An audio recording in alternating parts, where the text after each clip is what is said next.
bela mboka ye. Wole tosuwa babimisa na poasa. Ba député to votaki bazo salarien. Bazo salarien. Tokende na funa bazo salarien. Bazo salarien. Tomotolega na mwamba bazo salarien. Bazo salarien. Bino nyonso mbote na ba congolais na ba congolaises nyonso vous alliez belé. Ya kolanda biso na Kinshasa na Brazzaville un peu partout. Bon de bia semaine na bandeko na biso nyonso.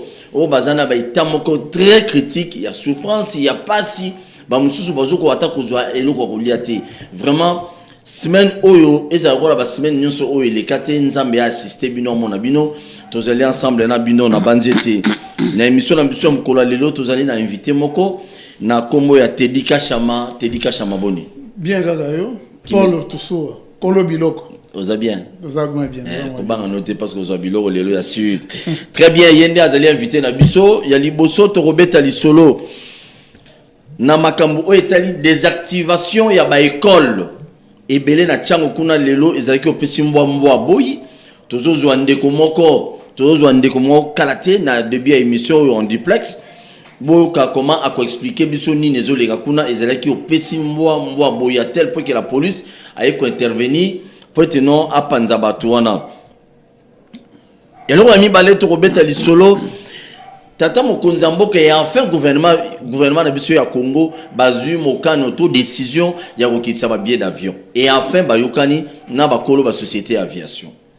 Ezala batu mususu bazotuna babito su avion ekiti. Mais si 10% ya ba congolais ezala na 0,3% seulement nde bazwa makoki ya ko voyager. Mokano wana ezala ngo bien pona groupe ya batu o bazana mwa makoki ya okende akelwebo akechikapa akebo oui et les autres ezala mituna muto ide pesa zo biloko lelo likamususu torobeta li solo ya hôtel de ville bato ebele balobi hôtel de ville tout gouvernement provincial baki kosoma banger pola banger ya mabe banger pene ya mabe pour yosalani na contact a contact na quelques ministres provinciaux ya Kinshasa to solo na bango balobi to soa wana zeleki engin ou zeleki destiné pour na ville ya Kinshasa te. Jusque là il y a que 10 engins de yé pour la ville ya Kinshasa. Ceci est certain, bato musu bazo récupérer politiquement, ba bandé na rutumbango bila, tout ça je ne sais pas. Ndeko ata so ba tiona ville ya Kinshasa gérer. Laisse-moi te dire une chose. Des fois que ça la mabe, collègue ba mabe ozo mona kingo bila osala. Donc ça ne vaut pas la peine tout le échec ya ba dirigeant na biso alelo parce que ça a biso population de trop souffrir. Zo biloko ezoya. Si j'ai la biso mususu ya suka torobeta li solo na o Italie makambu ya OVD. Il y a 13 millions de dollars. 13 millions de dollars et c'est évaporé dans nzela na projet ya Chile Gelo. Na solo ki na DG ya OVD alobi a pesa explication na ye pour na olakisa ke il est pour rien. Mbongo ngona nuna simbi yango kutute me balobi DG OVD azui yango. Ils ont une campagne, ils ont une stratégie politique pour chercher à diminuer l'autre, pour que nous soit bien malam. Bon, on va détailler une émission parce que c'est l'IGF n'a comment qu'il lettre déjà publié dans les réseaux sociaux. On a évité sur les IGF pour nous relaxer dans les réseaux sociaux que non 13 millions et bungi déjà donc OVD il faut expliquer un peu ça va détailler. Donc OVD n'a pas si matambunga on te zobiloko. Bozo biloko ngo lelo. Mais avant to banda ndeko nanga Tedika Chama oyebi lisolo oyo bazo beta mingi ya des activations ya école je crois. Oui, ça na cadre ya ko assainir ba école na cadre ya EPST. Je profite de l'occasion parce que totikala ka komona na oli société ko remercier nano les ministres actuels ya enseignement primaire, professionnel et technique. Très bien. Avant de continuer, nous avons besoin de tout le monde. La commune de Massina Poto Solana est bien parce qu'il y a une qui est sur place et c'est quand Boulou et qui est au Massina. Bonjour. Bonjour, papa journaliste. Boza bien? Boza bien. Oki ko expliquer biso ni nezo legala masina eleki na masina lelo na tongo na ba école. Lelo na tongo eleki na direction provinciale. Ba enseignant oyo balongola ki bango na paye na ba école ba bomi bango bayaki lelo la direction provinciale mobulu ba ko déclarer salaire na bango et pas directeur provincial. Basali mobulu makasi, il y a plus de 65 écoles. Na ba bureau gestionnaire ba désactiver ba gens école net ya kala. Ce qui a arrêté ça bien té. Ministre a reçu la régularisation et arrêté. Mais rolongola ba papa na ta. Le lorsque ba reçuka ba papa na ba chômeur. Ba tomoki ba tumi ba pina. Ba bige ba image coup de bozan nango pour na tina ba image. Oui. Mais même le directeur provincial innocent ya papa batu ba menacer ye ba sena ba tomokeli ye entre temps ba baza ko sala makamwana ba da sekope central bangonde baza ko créer ba trouble et pas ba enseignant là ba sena ba tomoki ça ne va pas balobi kutu lobby ba ko tina cabinet pas ministre balobi que ministre lo aza ko sala baza ko sepelate mais il semblerait banquette et salema qui mikoleleki pour nous désactiver l'école l'union soana ministre atinda qui équipe ne basala qui banquette na bango mais tant ba keno la banquette pourquoi pas l'école wana se régulariser dans la nord dans l'état ministre atinda qui batu basala banquette té ezalaka viabilité à l'école ba syndicat bazalaki na ba passe ba directeur provincial ba no ki da tina terrain na ba école ba mona ki ba école fonctionnaka mais rapport batina rapporté c'est ça ba désactiver ba gens ba papa batu baza kolela ba maman batu bafuta ba ndako lelo ba na ba banque mbongo esate Zelana on découpe ça une explication claire parce qu'il y a des gens qui nous suivent donc ministre olobi batindaki batu basa l'inspection à l'école union soana mais mutuana oyo akendaka oyo bato basalaka batinda rapporté par un ministre c'est ça oui comme ministre azana rapporté da désactiver en bala moko oui ba désactiver l'école plus de 65 ezaka tiamuté même ba funa ba lukunga presque na ba province mususu ba désactiver l'école mais tiamunde débordé plus de 65 écoles c'est ça ba revendication ba tombo ki mabe mal à l'aise même ba gens ba sali musala te bon na dégué ba enseignant ba yeli ça ne va pas ba image ezali il n'y a pas eu de mort non il n'y a pas eu de mort car maman moko na pikaki crise aza na hôpital enseignant moko pikaki crise aza na hôpital directeur provincial ba bambi bureau mabanga ba bebisi bureau ça ne va pas comme si Mbongo ya Sénat ne pas directeur. Non. Merci beaucoup. Message aux autres sur la ministre comme vous êtes citoyen congolais. Au Lingipe Kimia, au Keli Bato Mawaya, on doit contacter. Ce message n'est relancé par un ministre. Message n'a pas relancé Kaka. Président de la République, pour a reçu Manandae. Il faut basunga enseignant wana. Pour la ministre net avec au sein de l'euro mort pour la sabotage et la gratuité. Il y a Zalaka Libana, Alobelaka Moninga Bouéboué, mais il y a encore sur le terrain, et comme il est difficile, c'est ça, de désactiver plus de 65 écoles, ce que maman n'a pas reçu en Nengenini, pas reçu en Nengenini. Merci beaucoup. Merci, journaliste. Merci. On a depuis commune ya Massina. Oyo a contacté qui biso pour nous repérer sa biso ba réalité on a de côté dit au quel lobby na suka lobby ministre abano critiquer Moninga prédécesseur naie a géré qui mabe abano saboter gratuité enseignement oyo a yepé susu buluiki non problème est ça na sepeli mingi nenge ozu en direct tout le monde a compris message naie hein il s'est coincé moko na programme ndenga za ko pesa alobi na explication na ye kaka moko bakende ko sala enquête bakutani na ba école mais batu bakende ko sala enquête batikala ko komisa rapporter c'était très nécessaire. On dit biso ba congolais moko to lukaka problème moko na contraire na yango. Ndeko ba école wana, moi j'avais suivi les ministres. Problème s'est posé. Au moment où bazolo ba 65 écoles, oui, ba maman wana na ba papa na bazako manifester, peut-être ba cause la na 5 écoles ya pamba. Oyo vraiment peut-être ba arrêter na bango ezalaki ya mabe ou comment. Mais nyonso zo kawana ce sont des écoles fictives et belé. C'est ce que moi je comprends bien que eza mingi ba école fictive. Comment mutu boza en ordre, basali ba enquête, mais bino boke ko komisa ba enquête ngo kunate. C'est là où ça contraste. Mais non, mais là, il faut aussi condamner le ministre. Parce que yo tindi batu. Pourquoi pas qu'on senga bango rapport wana ose la ou désactiver l'école parce que non, problème peso s'est posé et ça que makambo ele kaki mingi na ministre oyo sortant. Oui, biloko ebele s'était entretenu à des fins machiavéliques, à des fins diaboliques. Na minito ba uta ko yebisa sikoyo. Ça c'est l'IDPS. Ministre a uta ki koloba dernièrement, moi je l'ai suivi na ba média, azala ki invité na chaîne na bango, alobi oui, ba désactiver ki ezala ki mais bazongi sina no ba école ebele. Maintenant, patindi batu ba kende ba vérifier réellement. Mais baton ba kenda bazonga te lokola korbonza matinde na mukili, korba tika libela. Non, bazako sala yango. Ozo mona neti biso ba congolais. Je voulais un peu rebondir aussi na problème. On a neti problème à retraite. Hein?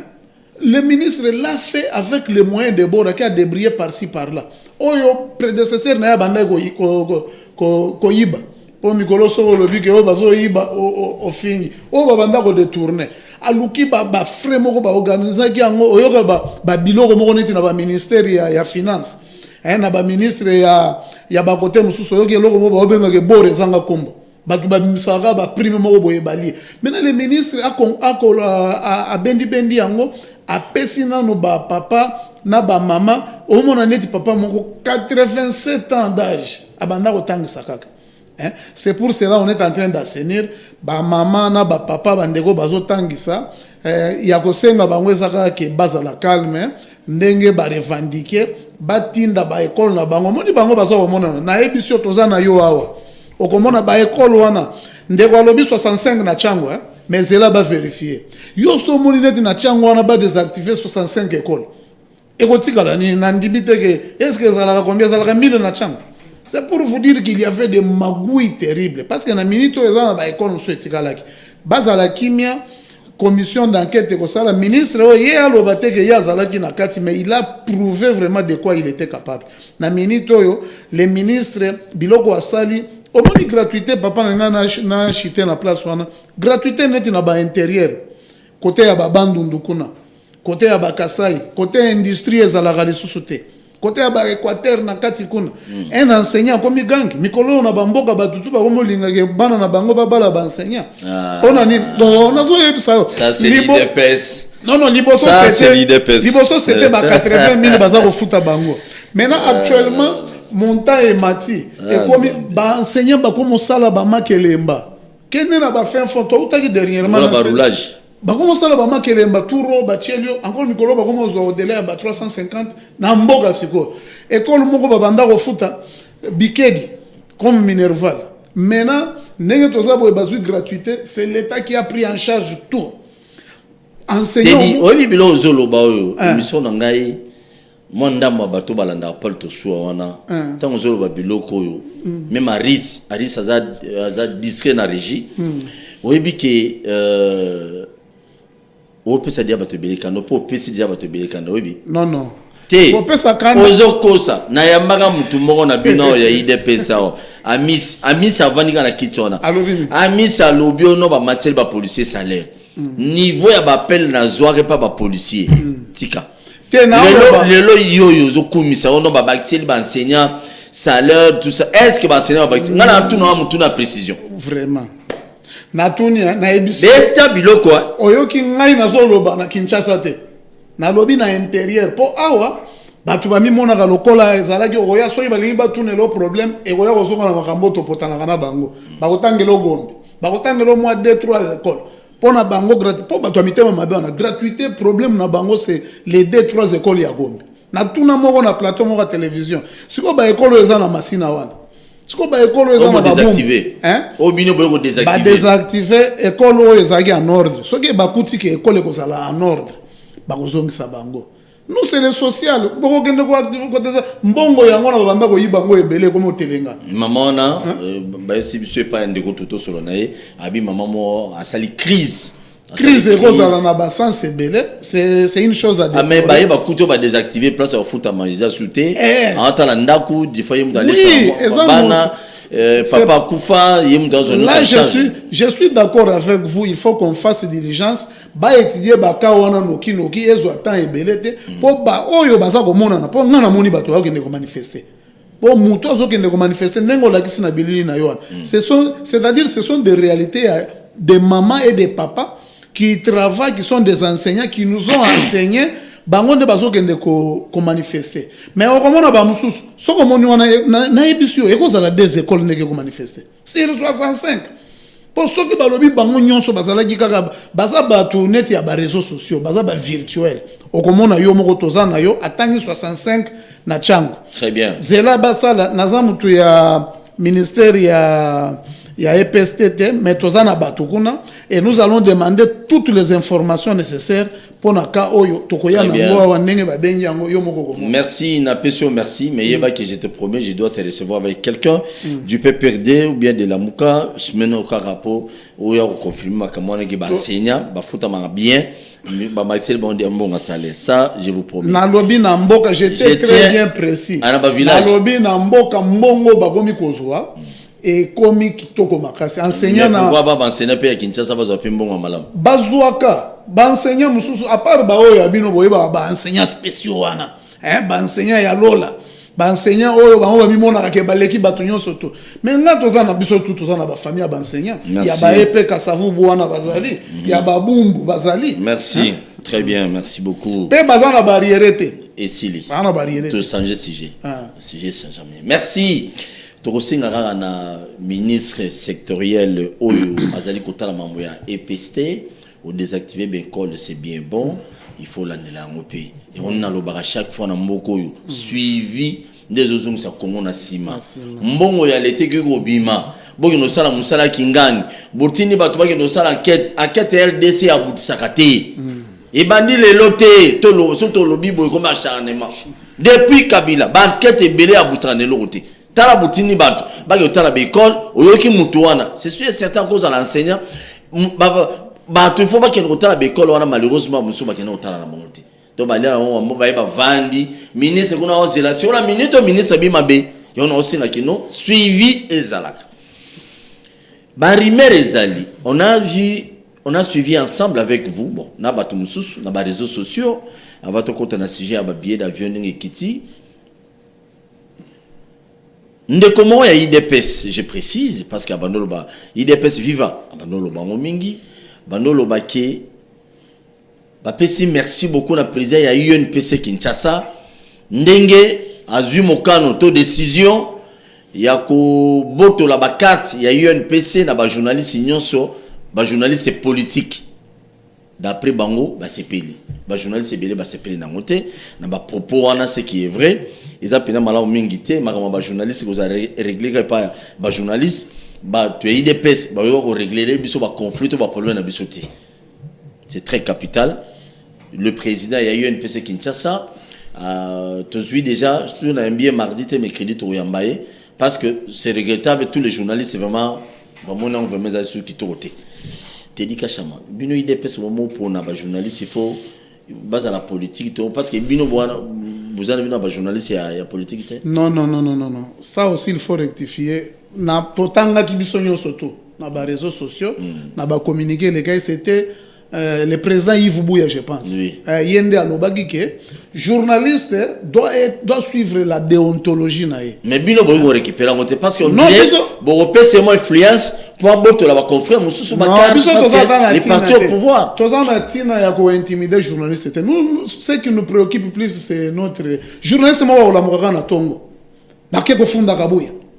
nake kofunda kabuya ebonza mabe aloba kabuya aloba ki les aimants kofunda ete mais Paul yo to matato kita to mona ka sala ba émission vous avez quand même une chaîne des émissions toyaka mais ça na ba journaliste neti bandeko wana natikala ko mona place bango ba sala ya bango ba émission te bon ebele ba bimi na nani na nano ko limbisa nga na tanga ebele bimi ba ministre na autorité morale na bango Serge Kabongo ya kiosque ebele bake ko sala nini ko ba journaliste ba eka pona loyenge bo aider ba bandela na Serge Kabongo mo autorité morale mutute aza autorité non il ne se connaît pas à partir de l'émission na ebele ba profita ki na ba cadre wana omoni ndenge boyambaka biso awa eza na bato mosusu ba profitaka na ba biloko wana bakei kuna ba misusu bakomotambola makolo ngulu kuna ba misusu bakomi kaka menace ayebi ata rôle ya autorité morale na bango Serge Kabongo ces gens-là ils doivent beaucoup à ces messieurs-là hein messieurs-là okomona na émission moko omoni ndenge oyambinga boy oyebi ke naza au cadre na parti naza bien que non ba peso musala te te makambo musala eza kuna biso toya na parti te IDPS na peso musala te pona bien IDPS vana na bandundu c'est grâce à ces messieurs mais ba peso bouloté tu évoluer c'est pour vous dire que yo kabuya na kabunda tant bossa balisa ba mandataire yé pas là tu évoluer wana ça t'engage na lobby boy ba peso musala quand même va donner au changer ba journaliste ebele ils ne comprennent pas zo net journaliste moko auti omoni eloko ya journaliste na bino auti ko Twitter eloko ya bamoni batu moko bakangi maputa baza ko bina na soki na manifestation peut-être ezalaki na réunion moko ya théâtre ou bien ya concours ya danse bazo lakisa batu on ne sait pas bazui yango pa mbala moko bachango présidence omoni ne batu baza ko lala c'est même journaliste wana ba induire ba leader na biso ebele ya nani problème ya Mbushimai zela pardon problème ya Mbushimai tika ba journaliste nazo tika bango pour nazo banga déjà IDPS boza dans liste mon beau PC comment boto la ba carte ça peut être aussi je n'affirme pas malheureusement ebele pe bazalaka na ba carte mingi te moko afunda ga président de la République baké kuna défaut de qualité azagata enregistré te kaka ba journaliste na bino ya base yeso kaleki na TV nyonso ye ata Félix azui kisi ya Covid ata Kabuya azui kisi ya malaria ye akondima na ete c'est pour cela au moni biso tokipaka bango lisusu te merci très bien tu es des personnes de biloko l'homme d'acharnement na peso mote na régie na risi mwana mobala moni nzoto na ene nzoto te mais mettre tonda miyoto très bien merci ndeko na ngai lelo oyo ba congolais ebele balobi tata mokonza mboka to gouvernement ya Sam Lukonde wa lobi ke bilana ya 100 jours eza kitoko gouvernement va travailler makasi très bien yo zo lobara so za kabila no mofinga mais oyoki billet avion ekiti parce que bato musu bazo mituna billet ya avion ekiti eza bien OK déjà ngana loba soki billet avion ekiti ngana bato nga to bano voyager par semaine dans ba mibale vraiment to OK to sala bindo nini mona province mo to zoka bongo mais ko banga za na niveau nini non ko yima ya ba kinwa ebele za na niveau nini et bandi lisusu makiti si billet ya avion eza bien transport en commun na Kinshasa bokiti sa te bo la bilo mususu des fois priorité or que avion wana bato babano mata avion bazaya kotanga bakoko mata atana 2% ba congolais bazo avion chaque jour te basa muke mais ba woli li en rapport pourquoi pas bunda bilo oli ekita nzala tout ça te dit beta bilo bon problème ça la l'aise de façon t'es apparemment ce que j'étais taquine beaucoup naza nanga très à l'aise beta bilo côté tout d'abord na remercier gouvernement oyo ya gouvernement ya Bawario je le félicite na 100 jours na bango basali mais je félicite plus le président de la République oyebi place président bandeli musala place Kabila soukelaki place Kabila lobaki que je n'ai pas pu changer l'homme congolais c'est-à-dire l'homme congolais nanga na kati tozali ba miyibi tobanda ko banga biloko ya l'état te tobanda ko banga bana. C'est là où Félix a bel et bien commencé son travail. Ko banda ko travail nanu mutu soko ke mikolo na ba ministère mutu ko mo banga pe eloko ya ba IGF o kanganga o ba ko sala bo eza biloko ya l'état. Problème ya ba billet. Batu balobi o 2% ya population nde ba voyageaka. Mais c'est pour cela, c'est parce que billet ya avion ezala qui trop cher koleka bozui ya population. Hein? Imaginez Longwa Kinshasa Kigali c'était $300, mais Kinshasa Goma c'était 520. Mais lelo balobi ke ezana plus place moko koleka sous $200 te. C'est-à-dire taux ya fluctuation, c'est économique. Hein? C'est économique. Comme on dit, mutu, batu babandai ko voyager bazaki 2%. Mais ndenge bakitisi prix boye. Batu nyonso tu babando kende na Bandundu, babando kende na Congo central, babando kende na Mbujimai na Parmai ya azui batu azui jeep baleki par Chikapa. Bako bandasko kokota okomona to ya pourcentage wana ekomata pe ba compagnie avion ngana ba compagnie belé bazela soko ke par exemple ata pona ba Inongo ou bien OK ba Bandundoville et comme na moi rotation ata il faut ba tout batonda na avion mais ce qui prix eza bien et loko mutunyo soto azana nani ba moi ba biloko muso ko banda ko ya awa et il y a une fluctuation il y a chaque jour ba avion eza ko voler et ko sala nango bien pona ba biloko ya kolia qu'on se le dise les vérités. Bandeko wana babandaki kotuna nde que il y a des négociations entre la FEC l'État congolais à travers le ministère ya économie. Moi je vous parle Paul Nabiso na minute oyo, c'est-à-dire que net une réserve stratégique. Soko ke kuno kokuta ba produit ezalaka kuna. Pirement congolais. Problème ezande bazako véhiculer te. Soko ke kuna masangu Foufa Massango c'est dit la réserve stratégique. Pour le moment, on est en train d'emmagasiner mais bazote kana ndambo.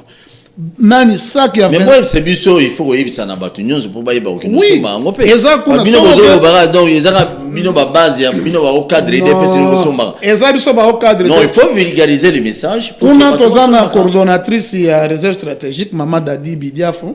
Toyebisaki ba Maman nani? Dadi Bidiafu. Aza coordonnatrice ya réserve azam tu ya banduno te azam tu Congo Bidiaf hein Bidiaf azawana aza no yo bengi na chiluba wana yo ki ondire mutu na benga ka chidiaf hein na benga ka ndengwa très bien kuna omoni biso balanda aza bache banani kuna babiloko eza kuna sac ya loso c'est $16 bumba masangu 25 kilos, c'est 32 000. Bidon ya mafuta ya mbila, c'est 6 000 francs. 6 000, 6 500. Mais normalement, c'est quelque chose qui devrait être communiqué. Non, non. On va dire que monsieur Boli a tata mukunambo ya ngona. Si on a minute oyo, batu bakende ko sala na kanya makasese, basi ba memi ba biloko eza ebele na pora ilebo. Ba masango na ba biloko nyonso to ba masuye ko mikutu na muke. D'ici là, on va éparpiller par Massoua, l'État vous a raté déjà dans la commune. Massoua, bon, il y a la population na biso na kaka. À part ça, toke kaka. Le président avait beaucoup subventionné bato ba Massoua. Bato ebele Nicolo soki oza ono ngai Bralima nini, tu ne peux plus transporter tes propres produits. Il y a des gens qui payent. Hein? Quand le président dit que je vais faire des Congolais des millionnaires, c'est ça. Au Rwanda Congolais, mutaza na chaîne na eboye. Au lieu ba yaka ko passer ba communiquer, mais bazo kende ko luka par exemple ba chaîne ya Libanda. Oyo ezana lukutana no ebele yo toza ko vivre na yo awa, oza ko mona ba réalité, au moni bato bazo ke. Très bien. C'est ce que le président est en train de faire. Merci beaucoup. Biloko ezo ya pe ebele, ya ba surgelé wana. Donc basé là donc ba pied d'avion Kiti. Mais bon, c'est génété, bilo on lit à payer. Mais étape par étape, papa. Étape par étape. Dans la société, il y a des problèmes. Parce qu'il y a 2 ans, une année, quelques mois. Non, biso tozan a problème. Il y a 2 ans, selon Batoune, Bazar Monango, mais ce qu'il a déjà fait, c'est beaucoup par rapport à Oyo Toza Kozé. Ah, ok, c'est bon. À ça, c'est lui, moi, Mingi. Il va gagner Mingi, l'équipe est belée par rapport à gagner Mingi, Nani. Par rapport à 18 ans, très bien. Merci beaucoup. 13 millions de dollars américains, mais quand même, j'ai fait chef de l'État, initiative à beau. Chaque ministre sectoriel, sur Tatamo Konzambo, a laki quelque chose. Yo landela, causé la tête, Tatamo Konzambo, Simanoté. Taba ministre mususu. Ba finga chef de l'état du colon na bino yo valinga na bureau climatisé wa nanzela. Chef de l'état. Tika ki pasteur kotsa bola yima. Tous les ministres batamona na baketchi. Ministre atamona na ketchi. Au monde le lendo na bangone gosila. Taba ministre. Aba lobaki tozela. Dans ce émission na yebisa bino message. 13 millions de dollars américains, IGF a mon clarité. Et on dit IGF a commis Mukanda pour nous interpeller, bah konzi OVD, bah yé bah l'obanan, ceux qui 13 millions bah nango, bon pas ce quitter. IGF a commis Mukanda pour nous détournement 13 millions qui yuapi. Il y a projet, il y a Chile Gelou, Oyo, OVD normalement face à la misala. Mais le problème c'est que ça n'a niveau ni. Directeur général Victor Tumba au Bouti komona wana mbongo ekomaki nanu na kesi to na maboko ya OVDT le 13 millions de dollars au IGF azoloba mbongo ekomaki nanu te mais IGF a commis et puis si trouble boulou eke kota te konti DG OVD j'étais en contact avec lui à lobby vraiment nanu basimi mbongo te c'est tout à fait normal boyebi Kinshasa. Il y a d'autres campagnes qui peuvent se faire dans l'autorité de l'État. Tout est maman biyamba yamba. Te cause la batu mususu ba ina pe Victor Tumba ne bo mone wana. Allez, ba bandi campagne moi déstabilisation pour être chef de l'État non Victor Tumba doit partir. Mais mes chers compatriotes, si vous faites des campagnes de déstabilisation pour na bakonzi mususu pour yo remplacer mais mutuna to suwa pola atuna yope mukolo ba ocha wana est-ce que utikala internellement Zoabiloko est-ce que utikala internellement des fois c'est que ce monsieur fait aujourd'hui yoso ba wana osala ma bekoleka. Alors il faut laisser le temps au temps que tous les dirigeants au bazo gérer l'entreprise à l'état au bazo ça likambo songolo pakala qu'ils gèrent ces entreprises très bien mes chers compatriotes. Moi, ça me dérange. Le lot on a Congo motema mabele kibiso na nyonso. Nazo peso maloba. O na beta no biloko. Melama ya pio.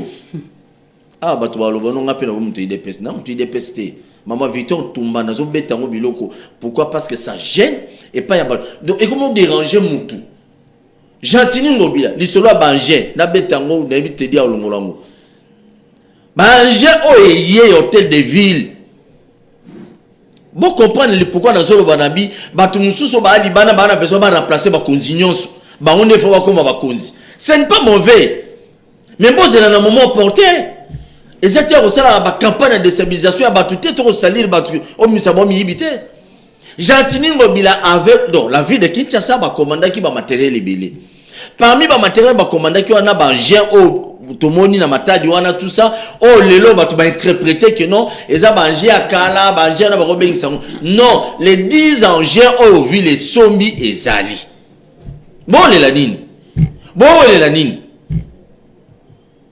et bela mon yo zwa na vie na yo za la besoin comme ka gouverner la ville à Kinshasa ndo sala ni botika ngobila sala musala na ye calmement bien que en fait, les gens vont toujours interpréter ça mal, mais ce qui est vrai, les engins, oh, il y a des engins, il y a ville à Kinshasa, mais oh, bah, la question, à ma béwana te.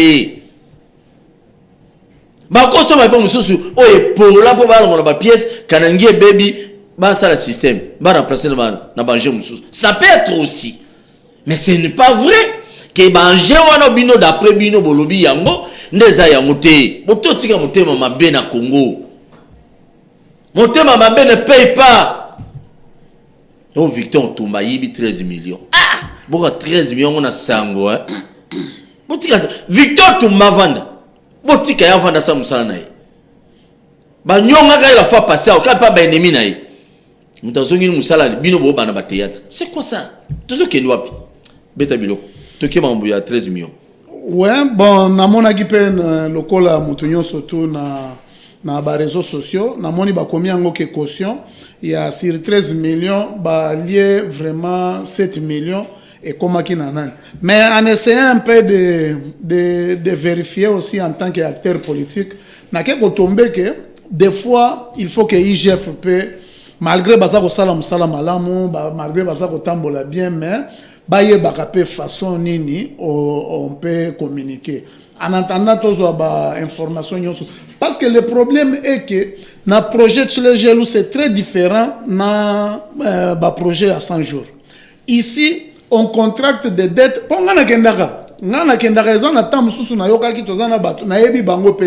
Mais j'ai fouillé des informations. Ok, c'est-à-dire que pas à banque. Banque a un déficit mbongo, a pesa mbongo na compte ya OVD pour de façon tant que banque a pesa na compte ya OVD, après OVD azui ba ko sololana ba sous-traitant. Mbongo wana tango ba sous-traitant ba ko yango, c'est-à-dire c'est Foner qui viendra remettre ça. Maintenant que l'IGF, il faut avoir la paix claire, paix précise na banani na ye. Pour moi, il y a tout d'abord confusion dans la ville, par exemple, à Kinshasa.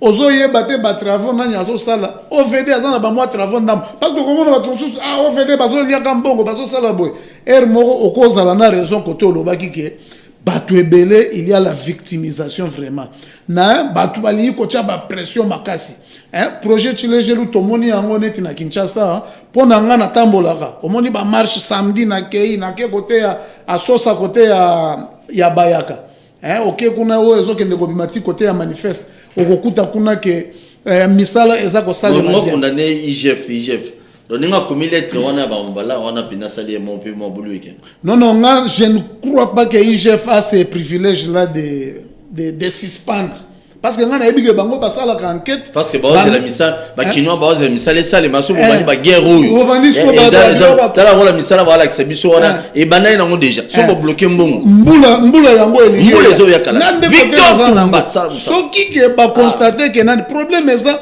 tamba pesa ki oyo bango babandaki musala parce que tout le monde qui peut Tchilegelou soit qui n'est pas retard il y a 2 mois avant babanda baya ko banda depuis présent ngende ko cha moi nani agendo cha Pierre na Pierre ya inauguration ba travaux na terre jaune mususu basalaki na 7e riwana c'est-à-dire pona nga na monique batika nanu babiloko wana pardon mbule linge banda na minute oyo na ba yolo basi bache banaya siko so yimbongo ebimite avenue Kimwenza au moment à côté à Sosa ceux qui basali pour grec banana ce sont des privés ba grec c'est toi na baza ba privé ya ba chinois qu'on ne montre pas aux gens comme si que chez nous il n'y a que des voleurs qui peuvent travailler. Il est là, il ne pouvait même pas faire sortir ba lettre ya ndengwana, il fallait ko benga ta bango na ndenge ya mopanzi ko sala que ngana ko mona ngo que c'est du populisme. Biso to na ba besoin tango ba banda ba procès wana batu ba ko banda ka que au moni ni sala ya président Félix ke ndenge na suka te et que ndenge boete bati kana no DG wana pona nga asala na musala je ne le connais pas. Nazolinga biso to lingende to mona ba problème ka ke misala et sili pour mbule linge bal. Merci merci na batutu bolande émission oyo ezali émission ba Kinois émission ba Congolais émission ya Congo Mobimba. Mais pour engin pardon pour engin na lobité engin wana oloba na émission na ya mona mutape perdre te pona engin wana kasi te émission sili na pesa osko tango ya mona mutape perdre. Merci na baino so balandi biso une fois de plus je vous dis un grand merci na fidélité obo pesa kana biso. Attends, vous avez 2 téléspectateurs, vous avez la émission non merci, dans ma chaîne partenaire, dans WMSA Télévision, toujours peut ça communiquer, on a un problème, pas un problème comme tel, il faut tous se déménager et puis quand tu vas faire ça, il y a des autres salles qui ont une émission dans WMSA et les gens à 10h T et les gens à 16h PT et les gens à 21h T, mais on va harmoniser d'ici 3-4 jours, je crois, pour finaliser dès que tu as biso dès du boumounen, dès que du boumou gaillard, hein.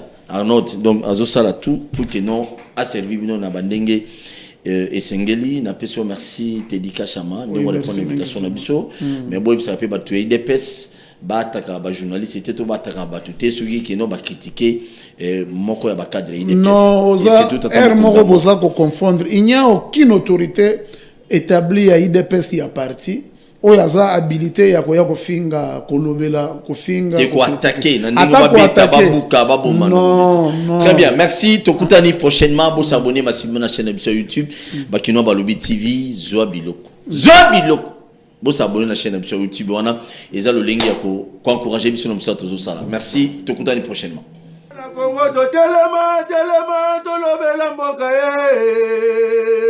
Wele tosuwa kabimisa na puasa. Badepite tovotaki